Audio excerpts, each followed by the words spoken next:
lot of people that like couldn't make it might want to see what's going on here. So right now, you guys are all streaming.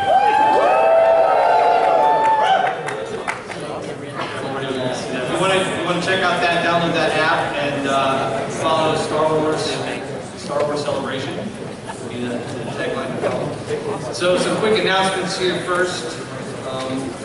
You see up on the screen we have a whole bunch of thank yous that are scrolling by here. This entire room and this entire track is all done 100% with volunteers. So this year we wanted to really thank everybody. Rebel Scum that has helped us support us here. I'm going to call out just a few people. We got the social room just down the hall here that's run by Arnie and Marjorie Park. Wow. Sorry, I'm having trouble pronouncing her name. We've got Tommy Garvey here in the back doing our social media. Since he's in the room, our grand leader back here, Gus Lopez, who organizes all of us. So, he does a ton of work herding us into a single direction to make this thing happen. So, speaking of the social room, though, it's just 2 doors down this way. We've got a bunch of stuff going on there. The Vader cases, which you see here on the screen. This is we took some vintage Vader cases and had a bunch of artists gussing them up, making them look kind of interesting. These are all for auction. So the proceeds are going to the Make-A-Wish Foundation. So you can go over there, even if you don't want to bid, go over there and check them out. They're far more impressive in person than they are even in those slides. We've got our tots we're giving out, but also one of the artists of the tots, Jason Perez, is over in that room today. So you can go over there and maybe have him sign your card. We've got some programs which are for sale. They probably when you came in, and we'll have them for sale on the way out. Also, we started today the scavenger hunt. So if you guys want to do the scavenger hunt, go over to the social room and get one of these cards, and they can explain all the rules and how to do it. But basically you'll be searching around the exhibit hall, different places for action figures that you can stick on here. The first person to get done gets a pretty cool prize, and there's some secondary prizes for other people. So if you want to participate in that, head over there. We've got an award ceremony for the collecting track. If you want to participate in voting on some things, you can follow us on Twitter at C6 Collect Track. Yeah, we kind of started that last celebration. We didn't really change the name, so it's C6 Collect Track. I'll probably fix that for next time. You can go there and tweet some of your favorites, like your favorite panel, your favorite Vader case. There's some other things you can do there. Tomorrow night, we've got a swap meet. So if you have anything you want to sell, or if you're looking to buy some cool stuff, we'll be having that. I think it's in this room, probably, maybe the social room, maybe both, depending on how many people come. So come out for that. And I think that's it. Let's get to this panel. So, how many of you guys had that kid when you were little that's like claimed he had everything? Or maybe that was you. That was me. I said I had everything. Well, I guarantee you, you're going to see some stuff here that will prove, beyond a shadow of a doubt, that kid did not have everything. This is a panel called Star Wars Oddities.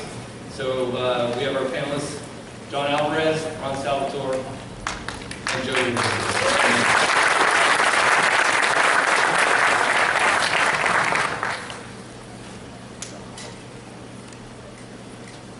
All right, everybody, thanks for coming. I'm Ron Salvatore. I'm going to start this out. And then Joe and John are going to do a few other segments. So we each split it into 3 parts. We're going to go through it fairly quick, not spend too long on any one thing, so we can see a lot of different stuff. Starting out here, I'm going to talk about a few interesting fashion items, particularly items that have an interesting 70s quality to them. This is a purse. I call it the C3 purse. Obviously, it's gold with metallic gold fringe. Look a little closer at it, you'll see it does have C3PO on there. It seems to be doing a Michael Jackson impersonation. He's clutching his gut and his stuff for some reason. There's also this interesting planet. It's like Saturn, like nothing you've seen in the Star Wars universe, but then the purse you haven't seen in the Star Wars universe either. Now, if you did have a purse like this, what would you wear it with? One option, if you were a 70s kid who liked Star Wars, this nice satin jacket, pretty splendid. They made several of these, all in Star Warsy colors: blue and silver, black and silver, silver and black. Obviously very styling. Satin was big in the 70s and disco, and Star Wars was part of that whole trend. flip these over, you'll see that they have iron-ons on the back. These are the standard Factors iron-ons. The Factors was a company that made a bunch of stuff like this. Obviously, that's Vader and Hildebrand. And you may have saw on the front, but they also had patches. These were also supplied by Factors. So the bright red group that made these jackets must have had a group with Factors to make these. And pretty cool items, especially if you're into the more weird 70s style stuff that was made early on in Star Wars history. Now, if you did have a C-3PO purse and you were wearing it over your satin jacket, what would you ride around in? Probably customized customized vans were big in the 70s. People would get graphics artists to do painting schemes on the sides. Inside they do it out of shed, carpet and whatnot. And because this is at the same time as Star Wars was big, obviously some of these vans were Star Wars related. There was even a whole magazine devoted to custom Star Wars vans. So this issue of this magazine, which is a pretty fun item. Obviously, since these things were popular at the time, toy companies weren't far behind. Principal toy licensee Kenner made their own vans. That is the white Heroes van that Kenner came out like. This was a recycled product, meaning Kenner had made this van earlier on without a Star Wars tie-in, and when Star Wars became big, they just pulled that tooling out, made it again, and put Star Wars graphics on the side and tried to pass it off as a Star Wars item. There's also a black villains model. And then if you were a really lucky kid, you got the gift set, which included villains vans. Very rare item. It's also the only Star Wars item known to come in traffic cones. Sister company, MPC, which made a lot of model kits. They also did Star Wars vans. Again, these are recycled from earlier MPC kits. That's the Vader. Here's the loop. More stuff was interesting. X-Wing seems to be about to crash into his neck. I also love the way he's holding that blaster that angles the tire there. My favorite is the R2-D2. Obviously, this van has a dome in the back, so MPC had it decorated like R2-D2. So while you're driving around with your satin jacket and your C-3PO purse, you feel like you're an X-Wing driving around in an X-Wing fighter with an astromech joined to that. Okay, moving on to other toys in another country. This is Takara, Japanese licensee. They made some die-cast figures. Here, obviously, is the Vader. It's die-cast metal and high-impact plastic. There's a little stand. You see, he has his standard lightsaber there. He also comes with a more interesting weapon that you might remember from the movie, his crossbow. That's a very short scene, and it would have to be really quick to notice it. Anyway, I don't know why he comes with a crossbow, but I always thought it was pretty funny that he did. He wants to get medieval on people.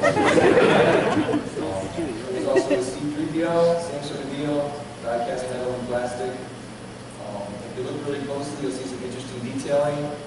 Yes, that is a portable to shoot a missile out of his chest. And it came with a missile. I don't have a picture of the missile, unfortunately. It's kind of wrapped up in plastic. But why they made a killing C-3PO, I'm not sure. His face, though, looks angry as well. He's an astromech. He's a translator who's doing 6 million forms of death. Pretty much, this reminds me of a lot of this weaponized C-3PO from the old Dark Horse comics, so that's kind of a funny item there. There's also an R2-D2. This was a movie viewer or a slide viewer. When you looked into it, you could play different slides. Also, if you turned it over, you would notice this pop-out missile launcher on the back. And if you don't believe that that's a missile launcher, you see a little diagram of 2 little torpedoes squirting out of the back on that image. So, Takara really liked these missile firing, projectile firing items. They also made a larger R2-D2 that shot discs out of his face there. It was remote control. And I would say it beats the American version, which basically just moved around and said beep beep. Moving to another country, Italy, we have some Ewoks on Return to Jedi cards. If you look closely there, you will be able to tell that that's a vintage Chibo figure. He's in a bag. If you look even more closely, you'll note that he's packaged with glue sticks. I'm not sure what Ewoks have to do with glue sticks. They're similar size, but maybe Endor is known for manufacturing glue sticks. I'm not sure. Or possibly they were meant to be used as accessories in Kenner's toys. Why holders on someone when you can glue stick them? Thanks to Jerry Clark for making this image up. Closer to home, this is a set of lead figures made by the Heritage Company. They're unlicensed. Actually, these are some of the earliest unlicensed figural items that were around. They were sold through catalogs. Pretty rare set, but people were still semi-familiar with them. A similar set that's related in some ways is this.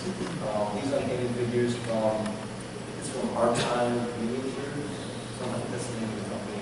And a guy named Neville Stockton sculpted these. And there's some unique characters like Cantina band members, rarer than the other ones. But the reason they're in this panel is because some of these versions, they also got into licensing problems with Lucasfilm. And to get around those problems, they added odd details to the figures because I guess they thought that would throw the lawyers off their scent or something. Didn't do a good job. Still sort of recognize that as a spongy. Yes, it has a money tail as well. The idea here was that you could trim off these details and sand them down and you could paint it up and you get a Star Wars figure, but that they would be able to sell them and get away with it, you know, not having Lucasfilm license. In case you didn't know, there is a Star Wars rabbit in the Star Wars universe. It's Jackson from the old Marvel comics, so I guess you could pretend it was a Jackson figure if you wanted to. There's also a Darth Vader with rather incongruous devil horns, but it's nothing compared to this Darth Vader. It looks like Howard the Duck, just on the dark side. And there was actually several Duck figures as part of this line, and I think that at that point they were just pure parody figures. Pretty interesting if you're interested in oddball items. Moving on to plush items, here's a very ugly C-3PO plush. It's about 4 feet tall. There's actually a smaller version as well. It's made of rawhide and old fur.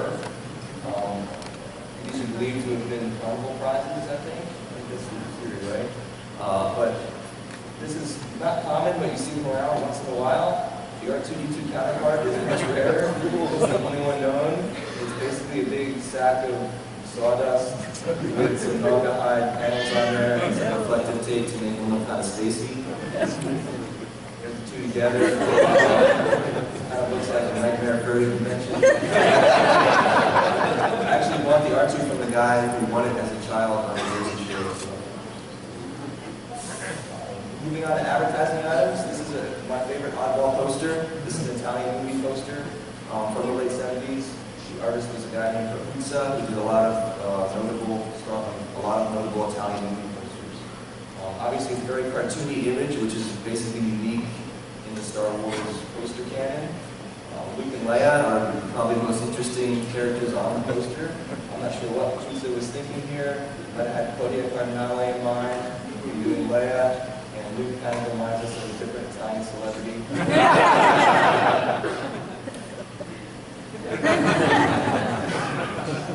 Probably even weirder advertising item is this. Your source for the Force, I call it the Big A Ugly sign, because it is very ugly. It's basically a photo that's been laminated to a large piece of wood. Nobody knows exactly what this is. It's one of a kind. Those people, presumably it's advertising something, and we assume those people worked at a bank or a car dealership or an insurance firm, and they did this as a way to push their business. There's a close-up of the folks. What I think amounts to an early version of cosplay. It's at the forefront of this big movement, this cosplay movement. Just to look closer at some of these folks. It looks like a pretty good costume. It's a little like a Bigfoot costume. There's the droids. It's basically a knight that's been spray painted gold. R2-D2 looks pretty good, and in case you can't tell, there is a guy. Every time I look at it, I try to figure out whether he looks really thrilled or he looks terrified. I'm not even sure what this guy is. I'm just thinking of calling him the Dianoga because he doesn't match up with anybody else. Or maybe he's sleeping in the sea monster or something. My favorite though is Leia, who looks an awful lot like Jonathan Williams.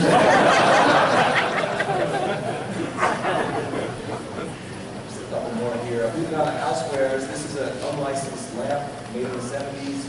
When you put a bulb in it, the heat from the incandescent bulb would turn this thing around and it would project images onto your wall. So it's kind of an interesting item. Pretty rare. If you ever see one, jump on it. The images on it are pretty funny. It's terrified looking Leia, pretty sketchy. But then this is compared to Darth Vader. He looks quite a bit like he's playing air guitar. Not sure what he's supposed to be holding. If it was a gun and they took it out because that would be weird. This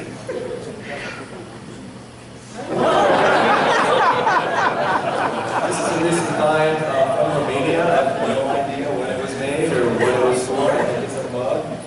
But it is basically Yoda as a malevolent buck-toothed gremlin. Again, I believe it's Romanian. If anyone knows what that means, let me know after the panel. You may think only something like this could only be unlicensed, but there was a licensed Star Wars thing that was almost as ugly. And years back, I'm not sure what the company was, but it had candy in it, and it's kind of a maniac Yoda. Anyway, that's my portion of this. I'm glad you came. Thanks for your attention, and I'm turning it over to Bill.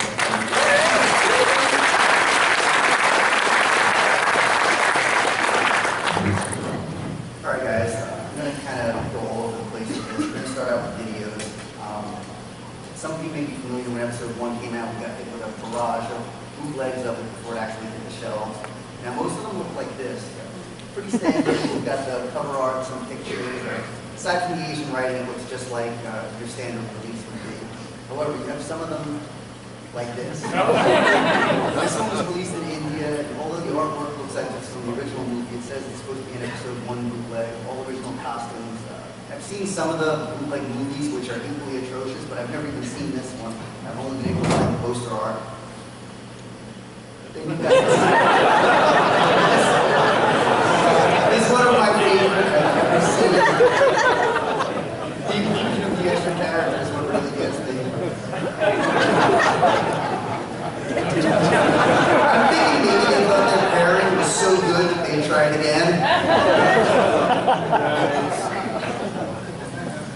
The next one coming up is probably one of the most famous ones. There's a website that exists for this.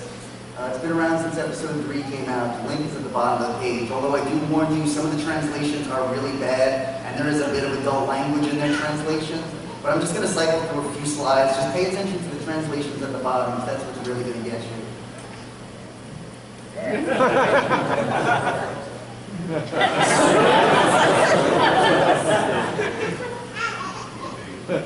Yeah, I have no idea what some of these are supposed to be translated.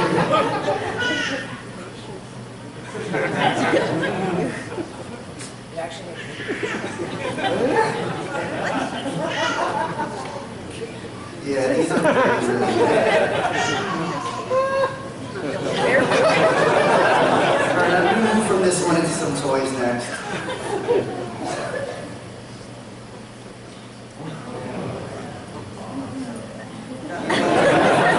It's a pretty famous 70s piece.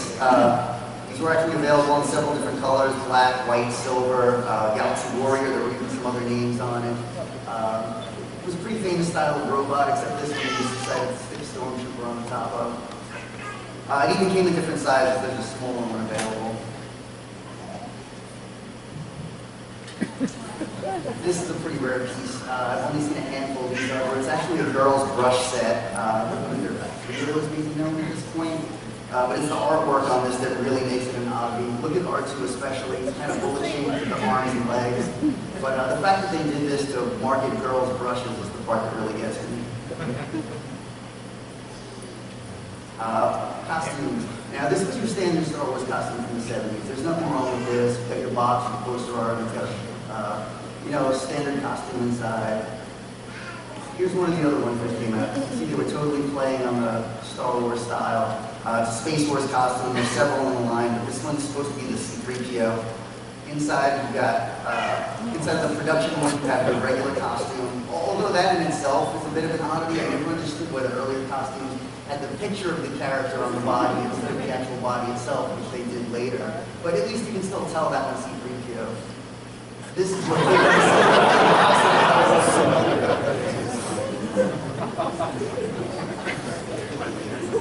this is another pretty famous toy.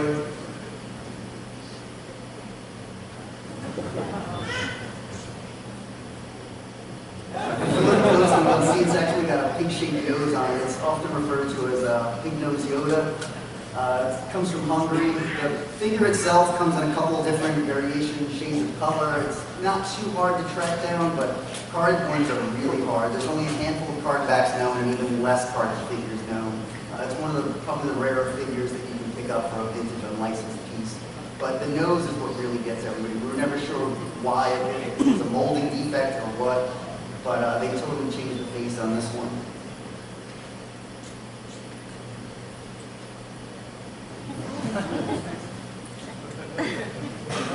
This is a really early piece, and it took me a long time to track down, and I don't know if he's in the room or outside. Oh yes, he is in the back room. I want to thank Tony back there, our head of all the security in here.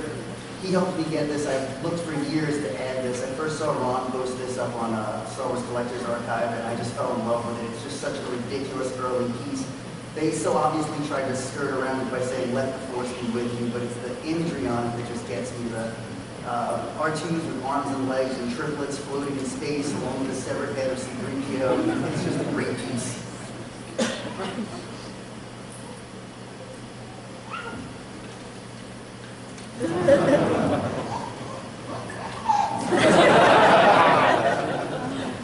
There's several figures in this set, and they all look just as outlandish. They're referred to as Dutch bootlegs. Some of the first ones that turned up came from a Dutch collector that said they were from his area, but since then ones have turned up from Germany and Australia. We've never gotten a clear history on just where they originated from, but they're thought to be carnival prizes because of the loops in their heads and strings. They remind us of the cheeky dolls that we would see hanging in the 70s that you would play the carnival games and get more prizes. But I've also heard some people say that they've seen them bagged, sold in grocery stores. They're also available in 2 sizes. The smaller Vader is of note because it actually has Hong Kong written on the back of it. Not sure, maybe the bootleggers actually found somebody who would produce for cheaper than they could, but this piece was found in Germany like the others that I've said.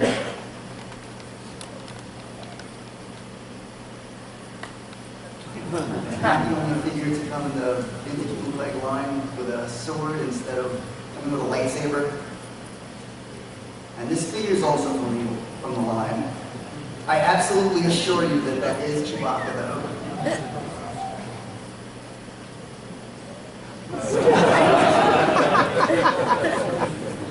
I don't know if this is a Vader that they put on a police motorcycle. Maybe he's coming to take all your bootlegs away. I'm not sure.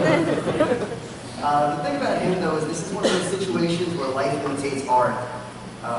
Because license companies actually did the same thing. I'm really not sure why they decided to put Vader and Luke on motorcycles and sell them, but this is an actual licensed product that was out a number of years ago.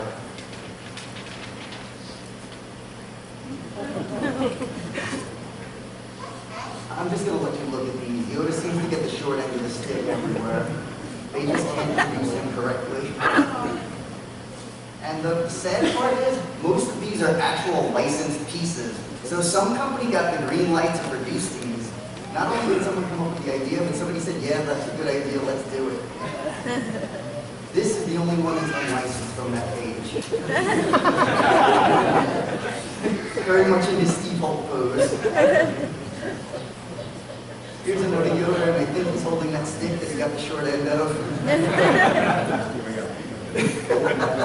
That's the ugly stick. There's other figures in that set, things I've started to see pop up kind of recently on a popular auction site. This is another one from the set. I'm really not sure why Vader looks like that, but to me he looks like Batman. This is another great early piece. It's a cap gun. The gun itself is just a standard gun. It's the artwork that really makes it. I mean, there's a picture of Luke X-Wing there holding the actual gun, but the Vader is the real prize. It's holding aloft the severed head.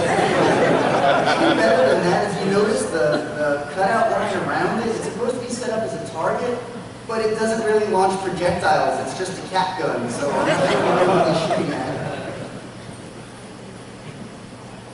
These are pretty neat. Early on when Star Wars came out, a number of companies put out vinyl cases to capitalize on the fact that they had these smaller action figures. They're usually touted as saying this will figure Star Wars or Lego Micronauts figures or you know, G.I. Joe or anything else that was out at the time. But this is probably one of the best ones just because of the artwork that's on it. If you look at some of the questionable clothing that they're wearing, Chewbacca in particular note, because this isn't the first or last time that Chewbacca did some questionable modeling.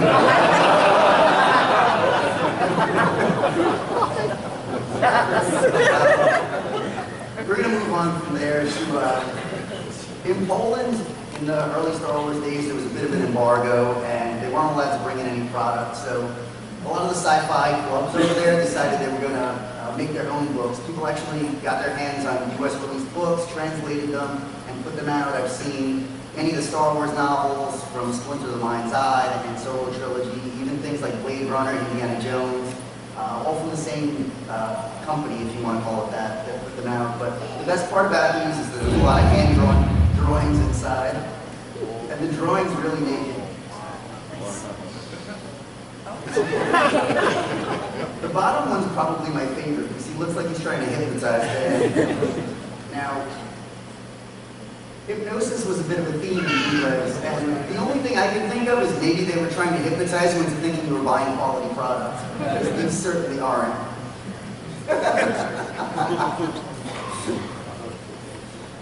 There's nothing wrong with this, it's just a comparison piece, but this is a standard sleeping bag. You can see it would have come out. Artwork, you know, the logo, this is what you'd expect from a Star Wars bag, but then there's stuff like this. Another R2 with arms and legs. For some reason, the bootleggers, it's a popular trend. You'll see a lot of them. The Dutch R2 also had arms for the earlier pictures that I put up. They seem to make R2 with arms and legs, and this one's just floating in space. You've got a Death Star with a big radar dish on top, and a little donut-shaped ship, which is probably supposed to be a Falcon. If you look over R2's head, you'll see what is probably TIE fighters that just look like they have little wheels for wings. Last part I'm going to touch on, I'm going to look at some advertising. I'm just going to cycle through a few of these. Most of these have absolutely nothing to do with Star Wars. They literally were just capitalizing on the fact that Star Wars was big and thought C-3PO would be great for selling you a VCR.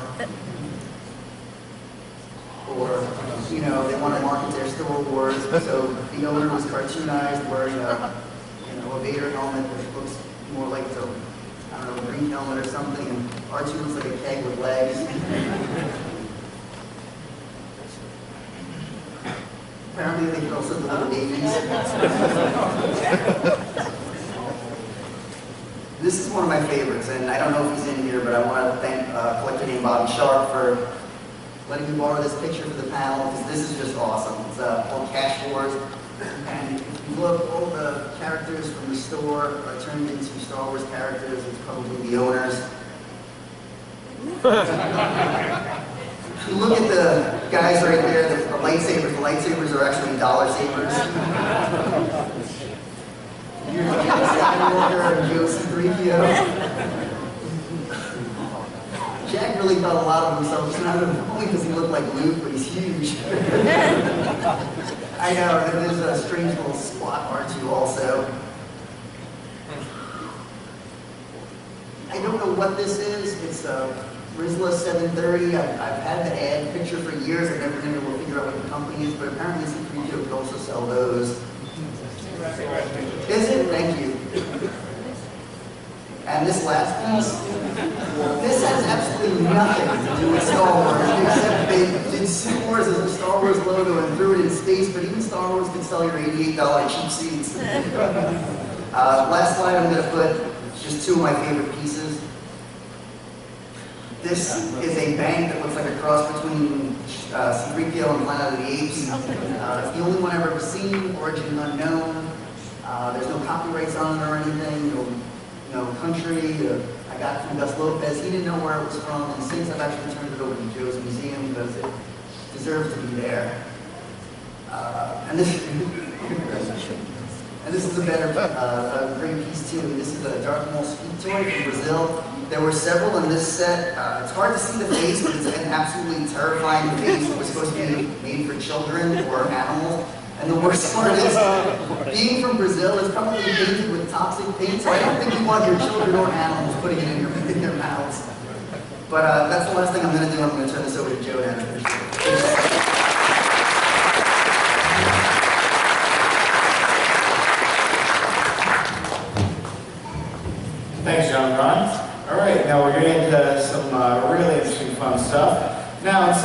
2008, when they were starting to advertise Star Wars stuff in the catalogs, a couple of other companies, including Tomland, had the folks at Montgomery Ward word their ad to make their characters into Star Wars barroom kooks. Now, the characters sort of look like Star Wars. We had little Tusken Raider, our Darth Vader with his lovely yellow ribbon, as well as Chewbacca with a yellow ribbon. And Vance. But this was their way to start around copyright laws. They were 8-inch Neo-sized figures. They were actually pretty well done. They were very rare to come by, and as you can see, they were nice and cheesy. That was one of the earliest lines that they tried to work with. Now, for a licensed piece, Canada had this great plush Jowler. It's really cool. It looks like Kenny from South Park. I should have put a Kenny picture in there. And instead of saying Nutini like a typical Jowler does, this one squeaks when you squeeze his hand. Squeak! Squeak! Squeak! Squeak! But another great piece. Definitely fun to have. One of the few licensed pieces I actually kept when I did my purge a few years ago. Now, on to Model Trend's equivalent of the Death Star, the base lunar. Yes, that is painted styrofoam. With lead pieces on top, exactly what you want to give your children to play with. The door to it is what really ties to Star Wars. As you can see, is Darth Vader's head is right there on the front of it. Definitely another fun piece, high quality merchandise from Brazil. Now, we go to Mexico.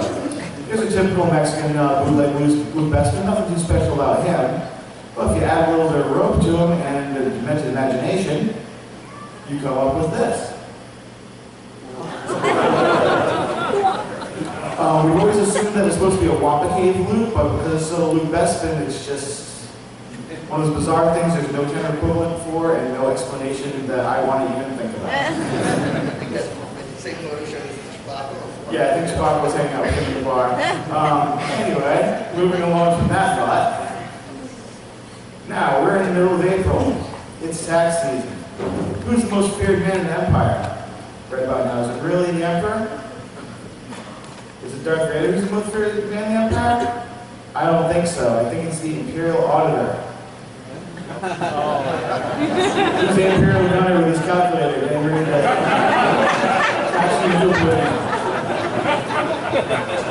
Far more frightening than blowing up all around. And while we're on the subject of church delights, we have a little combination. You take your average office snowtrooper, you just hang out in the cold, trying to keep warm. Mix him with a happy-go-lucky Smurf and some tasty orange sherbet. And what do we get? We get a blank screen. No, we get a Uze Blue Stars. One of the most fun and iconic figures in the Uze line. Here's a close-up of the figure himself.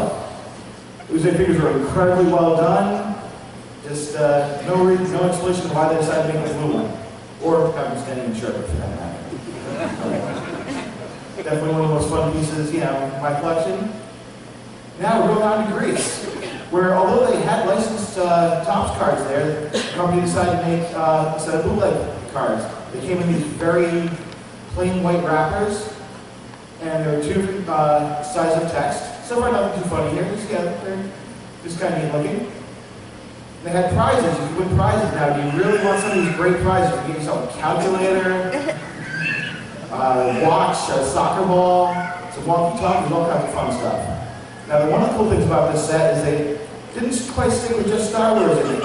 Even though they're labeled as Star Wars, another property kind of mixed in there somehow. But really fun set to put together. You can usually put them together reasonably cheap these days. It's usually much more expensive. So definitely a fun thing to collect if you're doing cards and you want something a little bit off the beaten path. Now, on to some stuff from Spain and Greece. These look very similar to Playmobil figures. Airgam did their own little version of Greedo. They're kind of hiding out in the corner holding his gun, trying to avoid Han Solo. Came in a couple of different colors, both in red and silver. Then they decided to play around a little more. They did single-carded ones. They made him a little closer to his regular colors, a little bit angrier in their Super Diablos line, which is a line of villains. There's a little bootleg Ghost Rider in there, a bootleg Wolverine, a couple of other neat little things. And then, I guess he got tired of getting picked on, so he started taking steroids. Now you can beat up all your He-Man figures. They try to shoot him. And on to the next something from Dakar. We already touched on how Dakar decided to take their own little step on things. This time, Wookiee's got claws. Wookiee's got fangs, excuse me. They decided to make Chewie a little bit meaner looking. Not only rip your arm off if he was in bright white to death too. And what other goodies do we have coming up next? Oh, we're going to Japan. Now, the Japanese like their Star Wars stuff, and they kind of didn't see Germany the same way we do. So they decided to come up with this guy right here, the Star Command VR-1. Now you notice he has the very German-looking helmet. The frightening thing that is very shocking to most Americans is they came with these. Now, I don't think anything hateful was meant by these being in the package, because Japan definitely does view Germans different than we do for the war they were their allies. But they also came out with another line in the same my Star Command line of minis. They featured both U.S. and German soldiers, as well as some space-themed ones, including one with a Darth Vader head. And finally, the last one on the line is Japanese Emperor. Definitely a fun and rare set to put together. And we're moving along now. You thought that only Batman could have cool utility belts?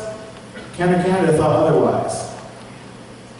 We have a Luke utility belt, Leia utility belt, and a Darth Vader utility belt, because Darth Vader certainly needs a blaster pistol.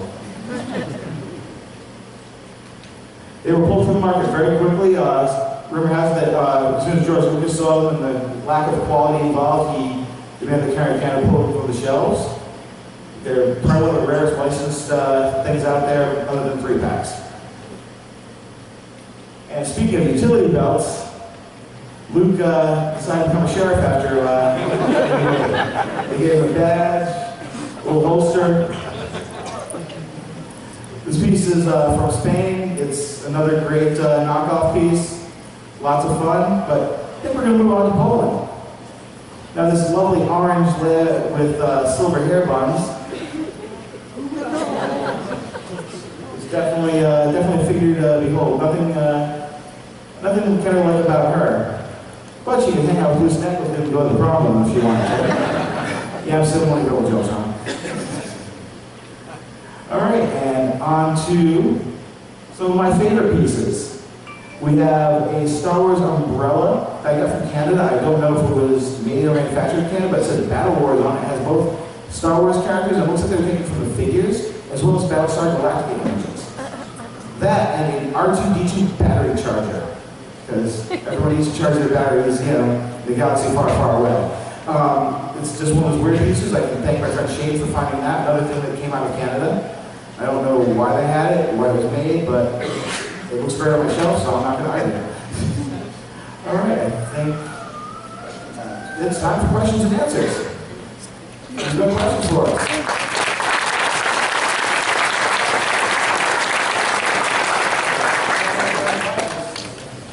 Is there ever going to be a book put out with all this, or has there already been, or is it too difficult with licensing?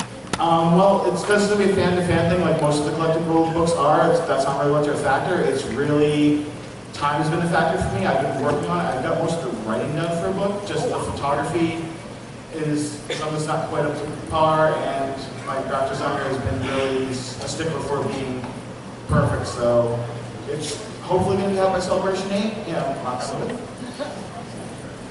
Other question, I believe you have your hand up. My favorite piece was probably one of the pieces that really started it all for me. It was the Imperial Guard. That piece, is what started my love for bootlegs, and it just, I always liked a lot of the weird stuff, and that just really propelled everything much further forward. Other question? All right. What is the question about how long have you been expecting the audience?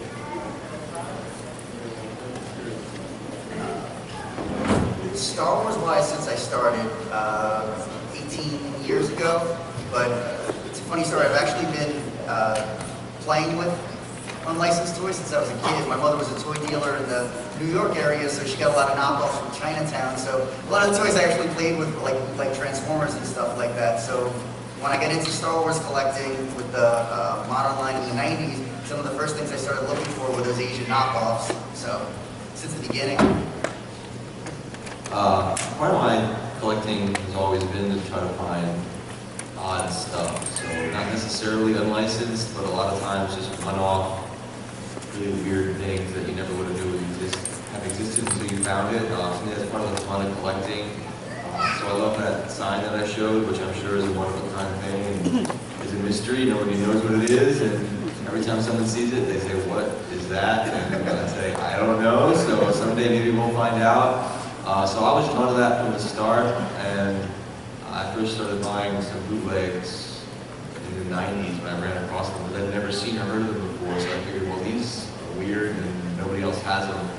And back then, it was maybe Joe and a couple other people who even collected that kind of thing. Now, of course, Joe's made it into a whole hobby, where John too, where they're just looking for stuff like that, and it's always fascinating to see what gets turned up, because like I said, if they hadn't found it and maybe taken photos of it and shared it, people wouldn't have even known. And to me, that's one of the most fun things about collecting in general. So I think that's why I'm drawn to oddball items and And for me, it probably started in early '95 when I saw my first bootlegs at a toy show in Massachusetts. I bought the first few things I saw, was very fascinated by it, and it just started this avalanche that's taken over my entire collecting experience at this stage of the game.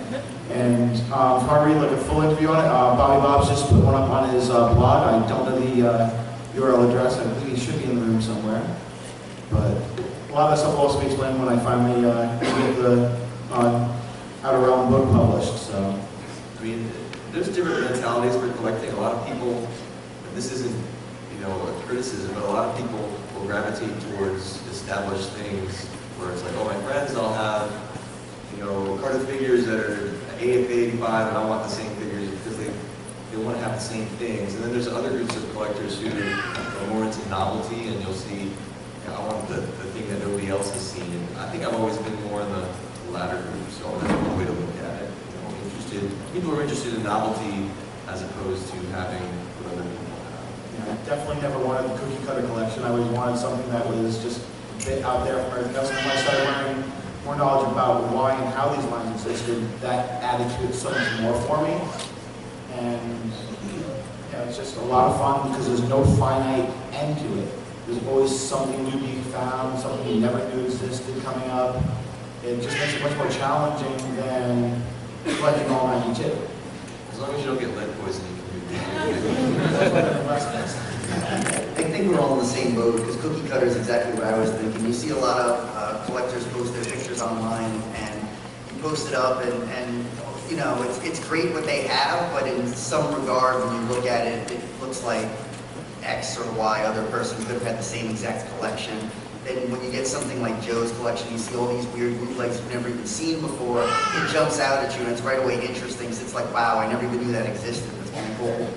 Joe's actually got a website we should mention to everybody. If you're interested in this, you should check it out, because there's tons of good stuff on it. Yeah, it's the outerrealmsw.com. It's still being built. It's about 3/4 together. There's a lot of fun stuff up there, and a lot of information that obviously couldn't go into as much detail here on.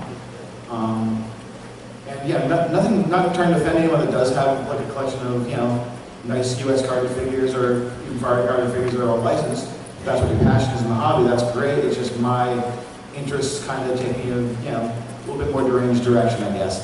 We've all done carded stuff too at some point or another, you know? You still have all your carded stuff. Yeah, I mean, you don't have to limit yourself to that. It's just, I think certain people are drawn to the hunt for oddball, one of a kind, or really rare, bizarre things. Thanks for sharing. I like probably a lot of guys love this weird crap. I have some myself, and I love seeing stuff I've never seen. But as Is there anything you're still looking for that, I mean, you guys have some great stuff. I want to know what you don't have that you're still trying to maybe find. Oh, there's so much stuff I don't have. That's the scary part about it. But is there something that really like, Oh, my grail pieces right now would be back Polish Deluxe Rudies, back Polish Deluxe Memorial Guard. They made them, but there are no known examples that have ever surfaced. Other than that, some carded second and third generation Polish figures that, once again, we know they made, but no examples are known to exist.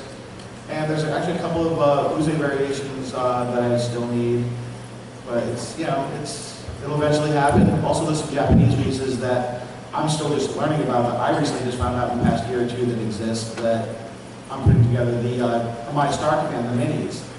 A year and a half ago, I had none. Now I'm 4 away from a full set.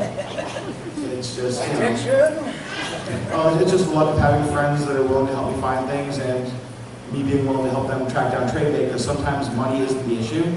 It's finding trade bait for people that, you know, they want, because they know that you're not going to be able to find it otherwise, so they kind of use that against you, which is fine, so I'm willing to do that. So, you know, I understand the mentality, but it's definitely sometimes not a case of how much money you have to throw at something, it's how, you know, willing you are to work with someone to get things you want.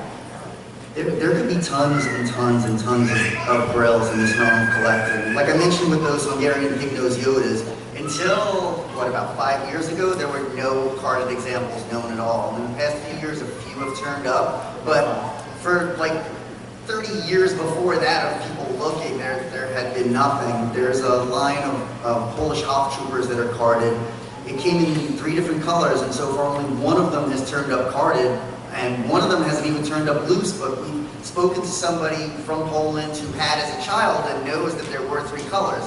But the third color is just, none have even turned up anywhere yet. Jason, that edge has the legs for it with the third color. Okay, but not the figure, just the legs. So that's how tough some of this stuff could be. So when you're talking about grails, you know, there's only 2 carded headmen from the Uze line known to exist right now. 3, sorry, I forgot about the third one that turned up. So other people working on sets, you could be searching for the next decade to find another one.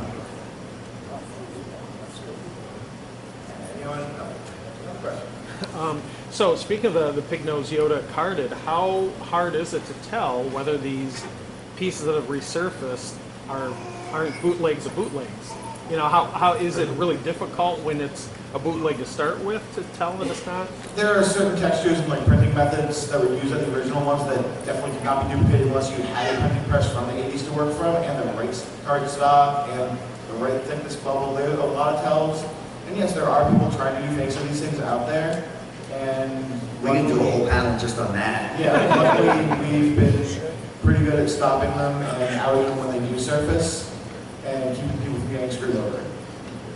But yeah, luckily with that Hungarian Yoda, there were loose card backs to compare it to. So he was one of the first ones that got one, and he already had the card back, and you can tell size, printing, you know, you can look at it and tell if it's second generation prints, you can tell. Like if you look at it through a loop, the printing will look different if it's scanned versus if it's actually printed.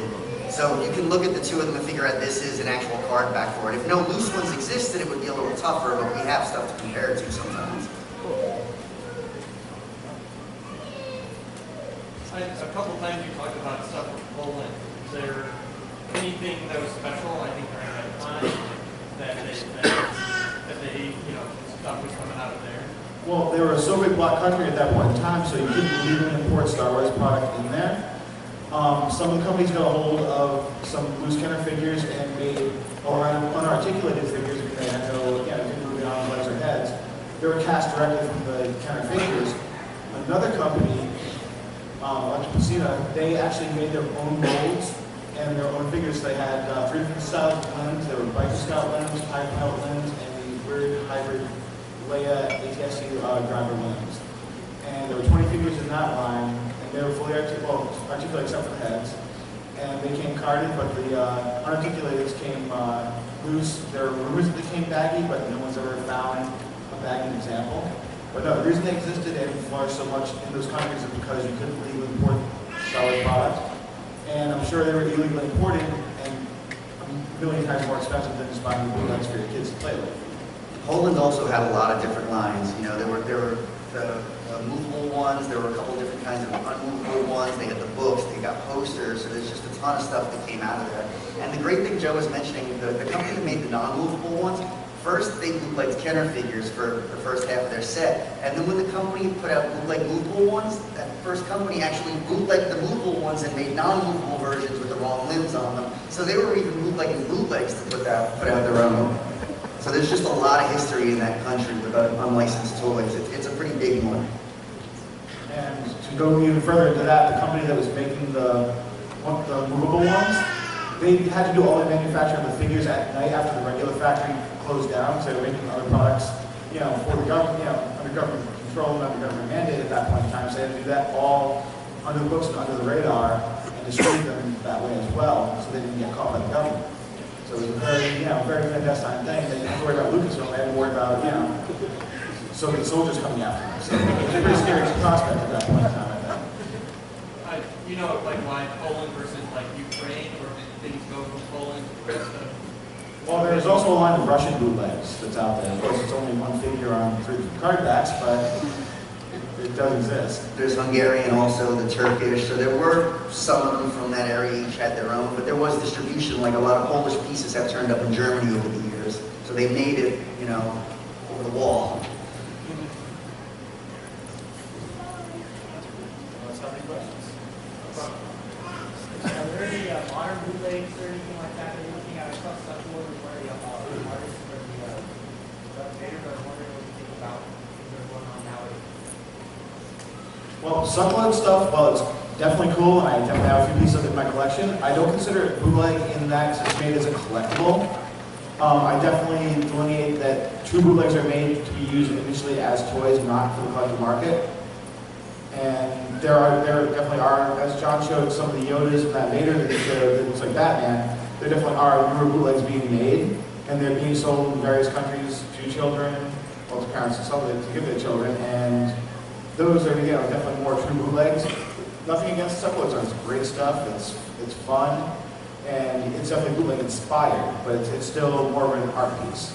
He does have one piece that rides the line, though. One of the criteria we look at differentiating between customs or artwork versus bootlegs are bootlegs are usually produced on a larger level by factories to distribute and usually trick people into thinking they're buying the real thing.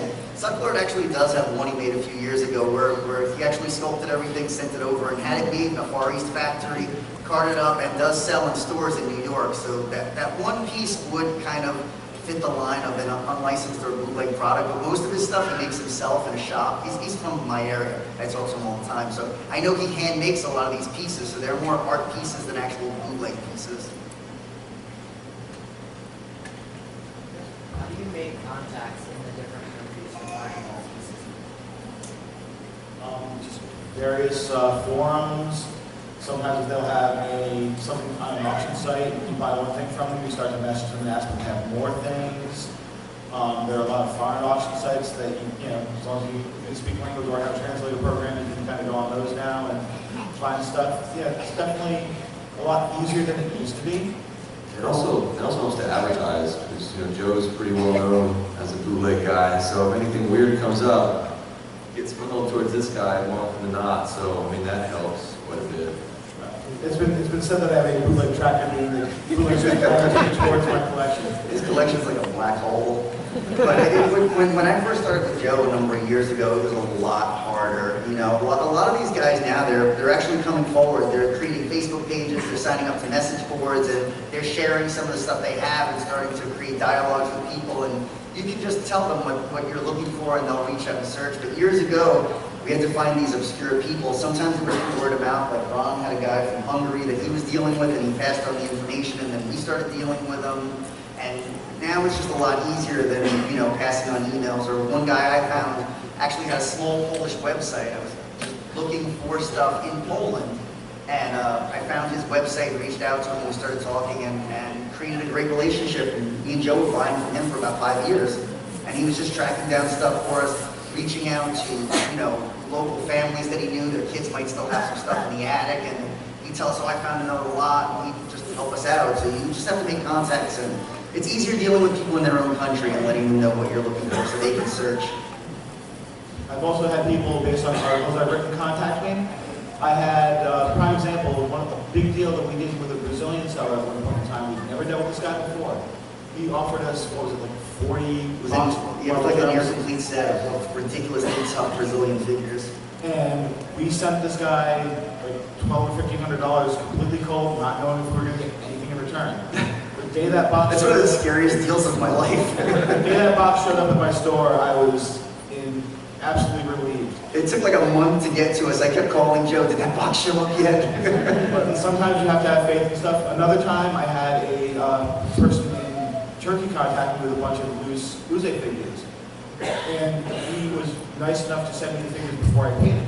The day they came in, I restituted him the money and everything was great. But he, based on my reputation and my articles, was comfortable sending me the items first, which, was good because it was, a multi-$1,000 deal, and I was very nervous about sending that kind of money to someone who just contacted me cold.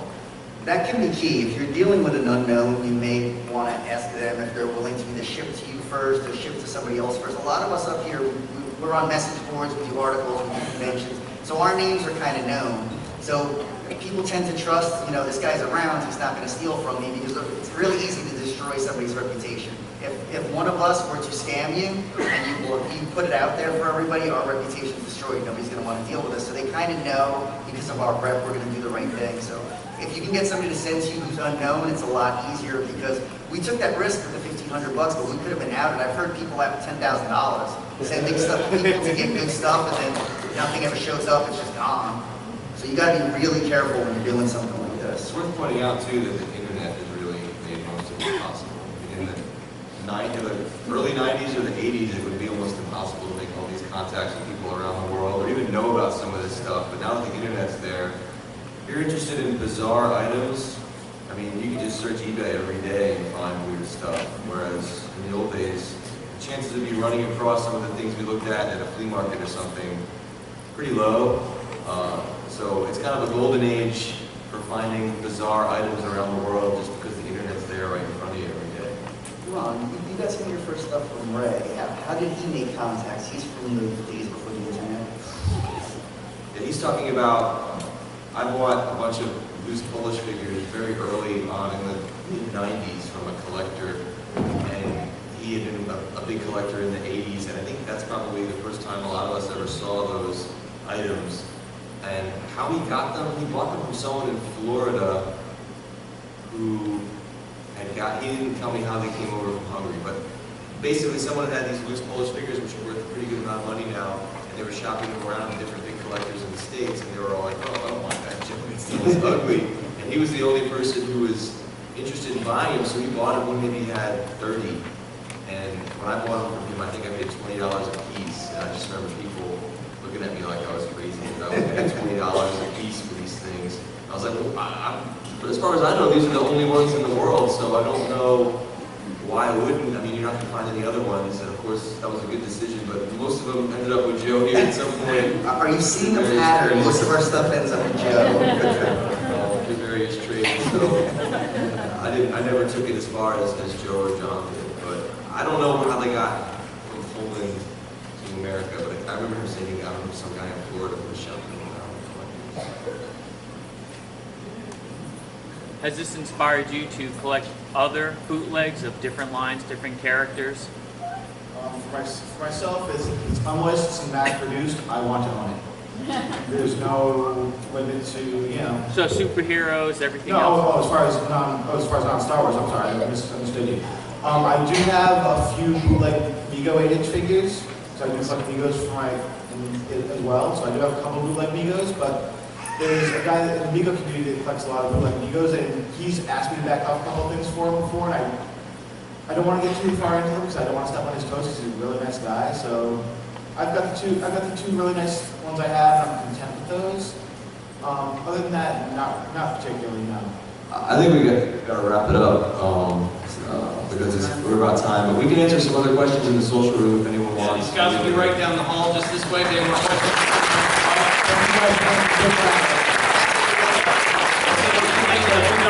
Programs and top of the way out. One stage. Yeah.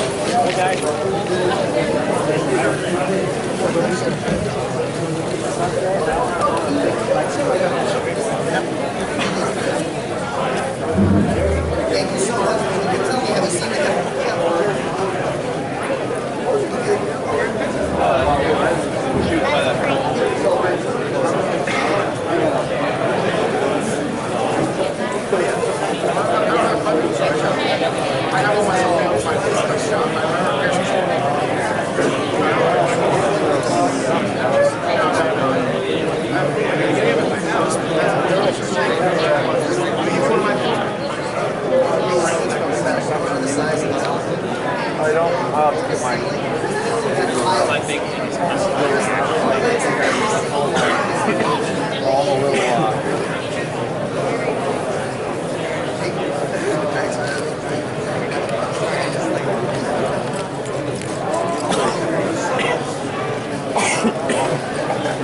I don't even know where that came from. There's a story about bees. They're circulating right now. And nobody saves it. Hey, gotta get wrapped up. Thank you, sir.